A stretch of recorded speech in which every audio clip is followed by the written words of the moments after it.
Have you ever had a really, really bad day? Maybe you woke up late. Maybe you spilled your breakfast. Maybe you forgot your homework. Maybe someone was mean to you.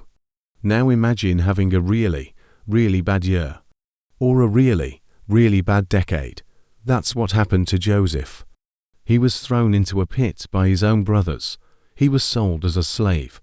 He was taken to a foreign country where people spoke a different language. He lost his family. He lost his home. He lost everything. But here's the thing. Joseph didn't give up. He didn't complain. He didn't turn away from God. He kept trusting. He kept working hard, and God blessed him. This is the story of Joseph in Potiphar's house. A story of faithfulness, temptation, injustice, and a God who never forgets his people. Let's get into it. So here's where we are. Joseph has been sold to a caravan of traders. They've taken him all the way to Egypt. He's a long way from home. He's a long way from his father.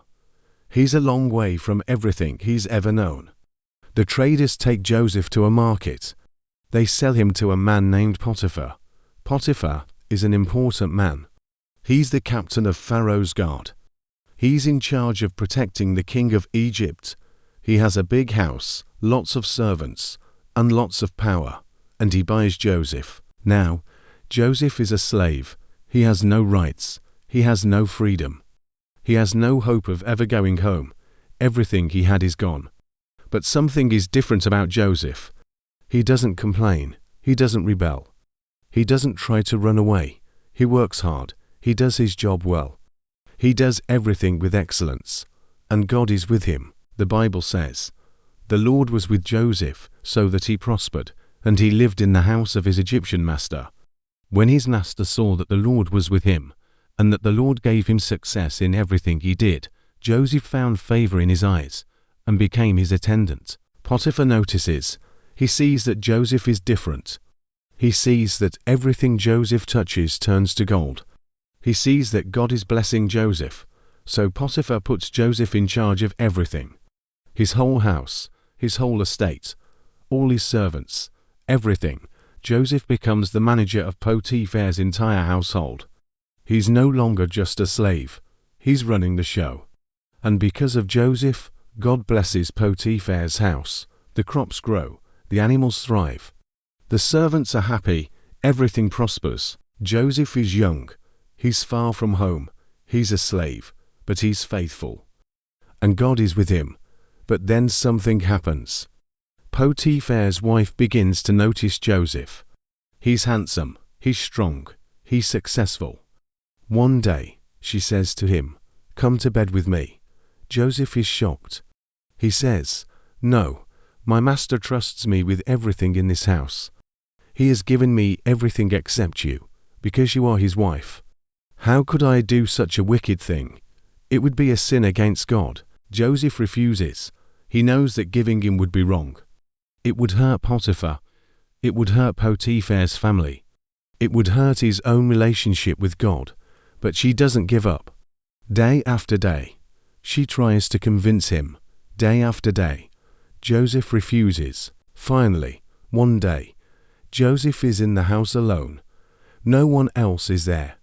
The woman grabs him by his cloak and says, "Come to bed with me." Joseph runs. He pulls away so fast that his cloak tears off in her hand. He runs outside. He runs away from temptation. He runs to do the right thing. But the woman is furious. How dare he reject her? She calls for the other servants. She shows them Joseph's cloak. "Look," she says, "my husband brought this Hebrew slave here to make fun of us. He tried to attack me, and I screamed. He ran away, but he left his cloak." She lies. She makes up the whole story. When Potiphar comes home, she tells him the same lie. Potiphar is burning with anger. He doesn't give Joseph a chance to explain. He doesn't ask any questions. He just throws Joseph into prison. Joseph goes from being a slave in a palace to being a prisoner in a dungeon, all because he did the right thing. Have you ever done something good and gotten punished for it? Maybe you told the truth and got in trouble. Maybe you shared your toy and someone still got mad at you. Maybe you helped someone and got blamed for something you didn't do. That's what happened to Joseph. He said no to sin. He honored God, and he ended up in chains. But here's the most beautiful part. The Bible says, the Lord was with Joseph in the prison, even in the prison, even in the dungeon, even when it wasn't fair. God was with Joseph. The prison warden noticed Joseph. Just like Potiphar had noticed, Joseph was different. He worked hard, he helped others, he didn't cause trouble. So the warden put Joseph in charge of all the prisoners. Joseph became the chief of the jail, and God blessed everything Joseph did. So what can we learn from this story? Let me give you a few things. First, God is with us even in hard times. Joseph was a slave. He was in prison. He was far from home. But God was with him. God never left him. And God never leaves you. Second, integrity matters. Joseph could have given in to temptation. No one would have known, but he said no. He chose to do the right thing. Integrity is doing the right thing even when no one is watching. Third, doing the right thing doesn't always lead to the right outcome. Joseph did the right thing, and he ended up in prison. Sometimes doing the right thing is hard.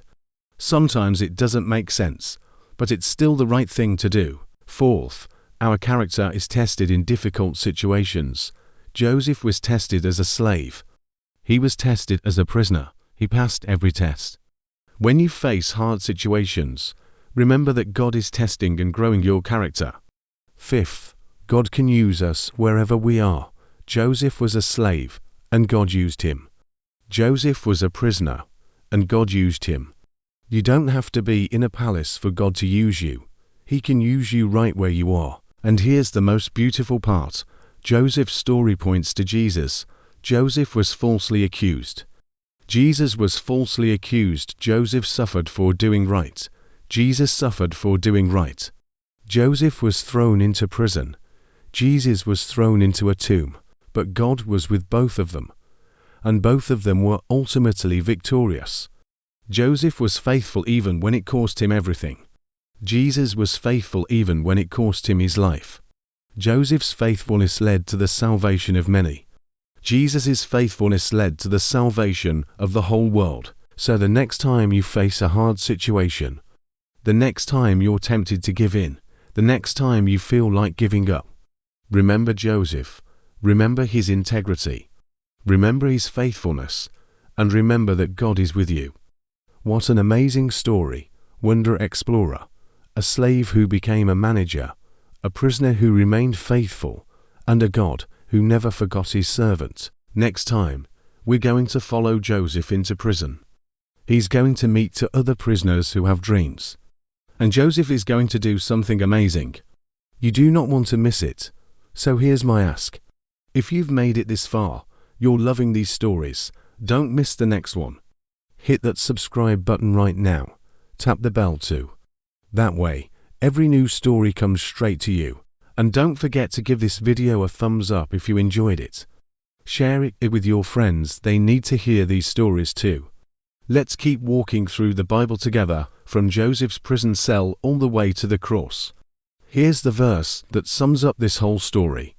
The Lord was with Joseph, so that he prospered. Genesis chapter 39, verse 2. And here's the good news for us. Do not be afraid, for I am with you. Isaiah chapter 43 verse 5. See you next time, Wonder Explorer. And remember, when you do the right thing, even when it's hard, God is with you. He sees you, He loves you, and He will never leave you.